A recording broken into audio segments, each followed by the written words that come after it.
नमस्कार, मैं doctor Jyoti Gautam, assistant professor department of sociology, government Meera girls college. आज सेकेंड ईयर की क्लास में आप सबको प्रश्नावली क्वेश्चनरी के बारे में अध्ययन कराऊंगी। ये आज हमारा क्वेश्चनरी का थर्ड पार्ट है। इससे पहले हमने ये समझ लिया है कि प्रश्नावली किसे कहते हैं, प्रश्नावली की क्या विशेषताएं होती है, किस उद्देश्य से प्रश्नावली का निर्माण किया जाता है, प्रश्नावली को कितने प्रकारों में बांटा गया है। तो सबसे पहले प्रश्नावली क्या है? प्रश्नावली तथ्य संकलन की एक विधि है, जो कि हमारा जो पेपर है सामाजिक अनुसंधान की पद्धतियां, इसमें हम ये पढ़ते हैं कि समाज में अनुसंधान किस प्रकार किया जाता है। और जब हम समाज में अनुसंधान करते हैं तो उसके लिए हमें डेटा कलेक्ट करना पड़ता है, और डेटा कलेक्शन की विभिन्न मेथड्स के बारे में हम स्टडी कर चुके हैं। उसी का एक टाइप है क्वेश्चनरी, प्रश्नावली, जिसको डाक द्वारा अनुसंधानकर्ता उत्तरदाता के पास भेजता है और उत्तरदाता पुनः डाक द्वारा ही उसको फिल करके अनुसंधानकर्ता के पास में पहुंचा देता है। तो इस प्रकार प्रश्नावली तथ्य संकलन की बहुत ही आसान पद्धति है। आज की क्लास में हम पढ़ेंगे प्रश्नावली विधि के गुण, और इसी के साथ हम स्टडी कर रहे हैं, प्रारंभ कर रहे हैं प्रश्नावली विधि के गुण। प्रश्नावली प्रश्नों की सूची, और इसको डाक द्वारा भेजा जाता है। तो इसकी परिभाषा से ही हमें इसके गुणों के बारे में समझ में आता है कि इसके क्या क्या गुण हो सकते हैं। इसका पहला और सबसे महत्वपूर्ण गुण है विशाल जनसंख्या का अध्ययन। प्रश्नावली के द्वारा विशाल जनसंख्या का अध्ययन एक साथ ही कर लिया जाता है, क्योंकि इसमें अनुसंधानकर्ता को स्वयं फील्ड में नहीं जाना पड़ता, बल्कि डाक द्वारा सूचना को एकत्रित किया जाता है। तो इस पद्धति के माध्यम से विशाल जनसंख्या का अध्ययन सफलतापूर्वक किया जा सकता है। इसमें कम समय और कम धन में भी विस्तृत एरिया का अध्ययन किया जा सकता है। इसका अगला लाभ है, अगला गुण है कम व्यय, कम खर्च। इस प्रणाली में क्षेत्रीय कार्यकर्ताओं की नियुक्ति की आवश्यकता नहीं पड़ती है। इससे काफी सारा खर्च बच जाता है। कागज छपाई, डाक द्वारा विशाल जनसंख्या का अध्ययन किया जा सकता है। तो इस पद्धति में केवल डाक का ही खर्चा और पेपर का ही खर्चा आता है, इसलिए विशाल जनसंख्या का अध्ययन कम खर्चे में ही किया जा सकता है। इसका अगला गुण है न्यूनतम समय। इसके अंदर समय भी कम खर्च होता है। प्रश्नावली विधि में अध्ययन शीघ्रता से संपन्न किया जा सकता है। प्रश्नावली छपवा कर शीघ्र उत्तरदाता के पास भेज दी जाती है, और एक निश्चित अवधि में प्रश्नावलियां पुनः भरकर वापस आ जाती हैं। इससे हमें कम समय में ही अधिक सूचना प्राप्त हो जाती है। इसका अगला गुण है न्यूनतम श्रम। प्रश्नावली द्वारा अध्ययन करने के लिए बहुत सारे अध्ययनकर्ताओं की आवश्यकता नहीं होती। इसको उनके वर्गीकरण, सारणीयन, विवेचन एवं निष्कर्ष को तैयार करने में भी अधिक लोगों की आवश्यकता नहीं होती। अतः यह एक न्यूनतम श्रम साध्य विधि है। तो प्रश्नावली में कम श्रम से ही हमें अधिक सूचनाएं प्राप्त हो जाती हैं। इसका अगला गुण है सुविधाजनक। प्रश्नावली विधि सूचना संकलन की सुविधाजनक विधि है, क्योंकि इसमें उत्तरदाता को एक निश्चित निर्देश देने के पश्चात अध्ययनकर्ता को कोई परिश्रम नहीं करना पड़ता। प्रश्नावलियां डाक द्वारा पहुंचती हैं और डाक द्वारा ही पुनः लौट कर आ जाती हैं, इसलिए यह एक सुविधाजनक प्रविधि है। अगला इसका गुण है पुनरावृत्ति की संभावना। प्रश्नावलियों को उत्तरदाता के पास पुनः भी भेजा जा सकता है, क्योंकि इसमें अलग अलग समय में प्रश्नावलियों के उत्तरदाताओं के दृष्टिकोण का पता लगाया जा सकता है। इसलिए यह पद्धति बहुत ही उपयोगी पद्धति है पुनरावृत्ति की संभावना के आधार पर। अगला इसका गुण है स्वतंत्र एवं निष्पक्ष सूचना। प्रश्नावली के माध्यम से उत्तरदाता पूर्ण स्वतंत्रता से अपने सभी उत्तर प्रश्नावली में भरकर भेज देता है। अतः इसमें उत्तरदाता को कोई संकोच नहीं होता, क्योंकि व्यक्तिगत रूप से इसमें कोई किसी से नहीं मिलता। तो बिना हिचकिचाहट के उत्तरदाता स्वतंत्र और निष्पक्ष सूचनाएं भी प्रदान कर देता है। अतः इस पद्धति द्वारा जो सूचनाएं हमें प्राप्त होती हैं वे अधिक विश्वसनीय और प्रामाणिक होती हैं। इसका अगला गुण है स्वयं प्रशासित। प्रश्नावली सूचना प्राप्त करने की ऐसी विधि है जो स्वयं प्रशासित होती है। डाक द्वारा भेजने से और डाक द्वारा पुनः प्राप्ति में इसमें यह स्वयं प्रशासित एवं संगठित रहती है। अगली इसकी विशेषता है, अगला इसका गुण है सांख्यिकीय विश्लेषण में सूचना सरलता।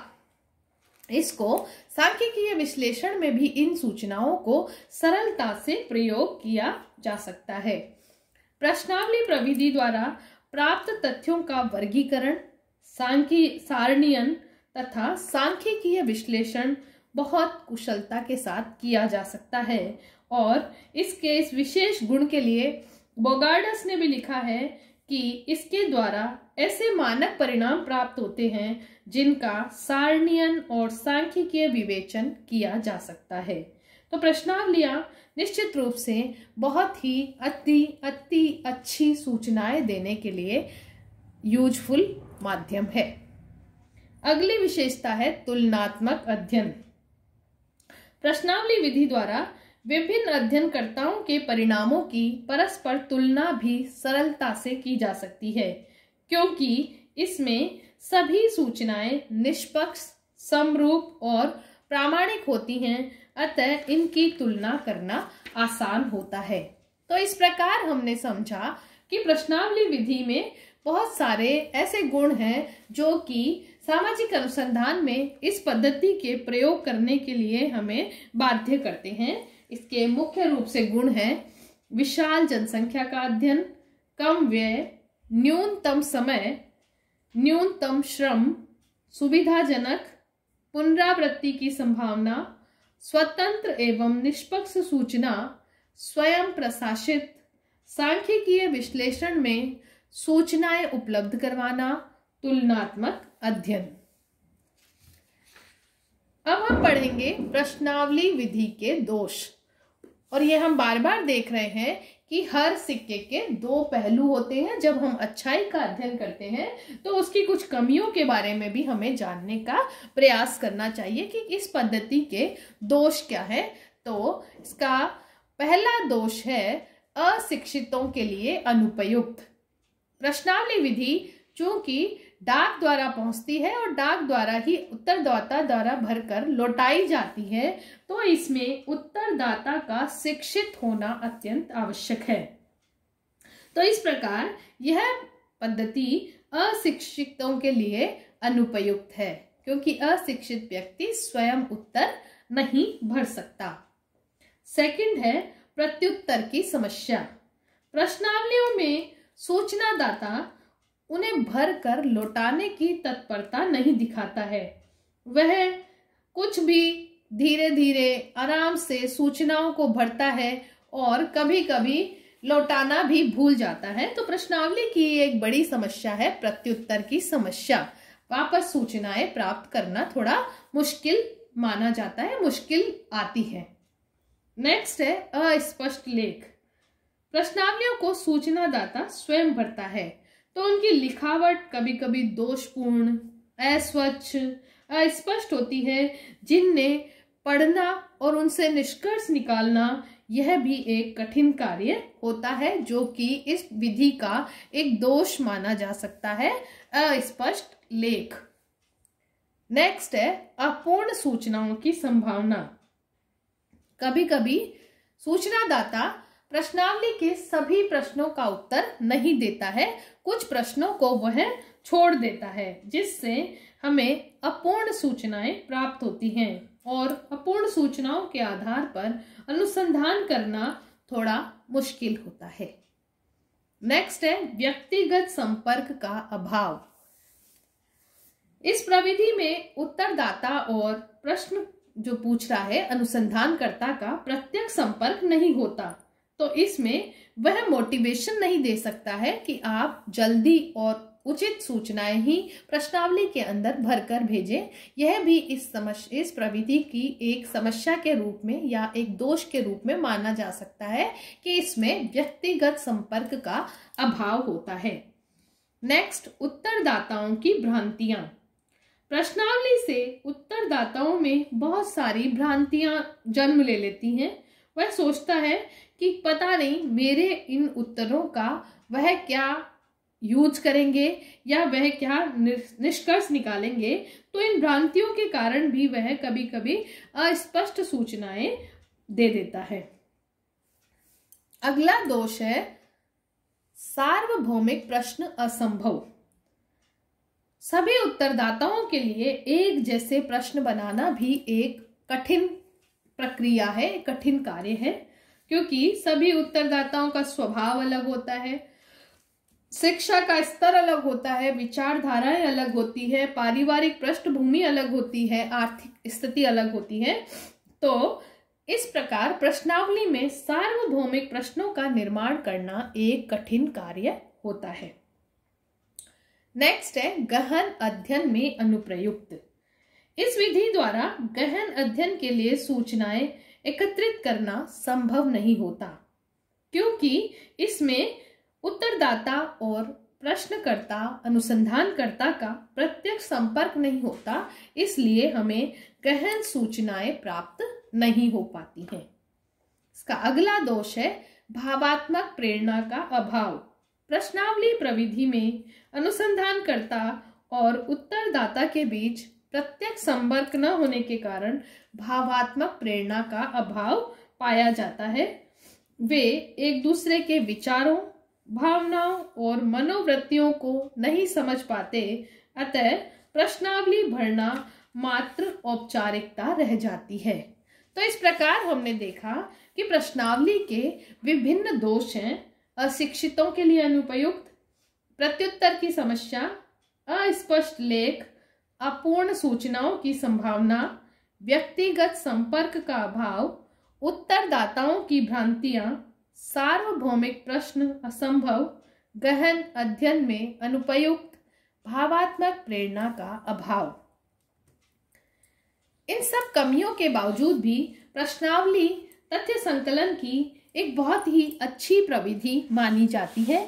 सामाजिक अनुसंधान में इसका बहुत प्रयोग किया जाता है, क्योंकि इसके जैसे हमने गुण पढ़े कि कम व्यय, कम श्रम और बहुत सारी जनसंख्या का एक साथ अध्ययन इस प्रविधि के माध्यम से किया जा सकता है। तो गुडे एवं हार्ट ने लिखा है कि यदि प्रश्नावली में प्रश्नों का निर्माण तथा निदर्शन का चुनाव उपयुक्त एवं समुचित रूप से किया जाए, तो इसके द्वारा प्राप्त सूचनाएं निश्चित ही प्रामाणिक एवं विश्वसनीय होंगी। उन्होंने यह भी लिखा कि अनेक दोषों के बाद भी डाक द्वारा प्रेषित प्रश्नावली अनुसंधान में एक उपयोगी प्रविधि सिद्ध हुई है। तो इस प्रकार प्रश्नावली प्रविधि सामाजिक अनुसंधान में तथ्य संकलन की महत्वपूर्ण प्रविधि है, जिसके माध्यम से सामाजिक अनुसंधान में तथ्यों का संकलन किया जाता है और निष्कर्ष पर पहुंचा जाता है। आपको क्वेश्चनरी प्रश्नावली के तीनों पार्ट समझ में आए होंगे। आप घर पर बैठकर ही सोशियोलॉजी को बहुत अच्छे से पढ़ रहे होंगे। Thank you very much.